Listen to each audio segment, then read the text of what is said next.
গোলাপ বৰবৰা ৰাজ্যিক পঞ্চায়ত আৰু গ্ৰামোন্নয়ন প্ৰতিষ্ঠানত নৱনিৰ্বাচিত সভাপতিসকলৰ প্ৰশিক্ষণ অনুষ্ঠান কাৰ্যসূচীৰ শুভাৰম্ভ কৰে বিভাগীয় মন্ত্ৰী ৰঞ্জিত কুমাৰ দাসে। প্ৰথম পৰ্যায়ত শোণিতপুৰ জিলাৰ নৱনিৰ্বাচিত সভাপতিসকলক প্ৰশিক্ষণ প্ৰদানৰ বাবে গ্ৰহণ কৰা হৈছে ব্যৱস্থা।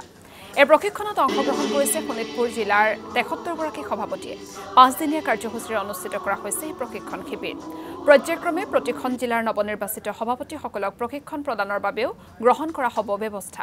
আনহাতে ৩খনকৈ পঞ্চায়তৰ নিৰ্বাচন সন্দৰ্ভতো মন্তব্য কৰে মন্ত্ৰী ৰঞ্জিত দাসে।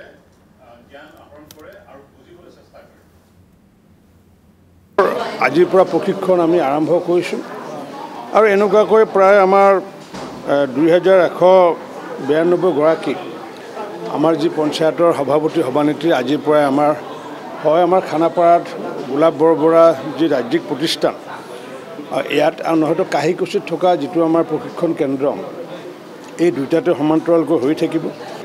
যিসমূহ জিপি মেম্বাৰ যিসমূহ সদস্যা তেওঁলোকক আমি জিলাভিত্তিক আমি প্ৰশিক্ষণ দিয়াৰ কাৰণে ব্যৱস্থা কৰিছোঁ।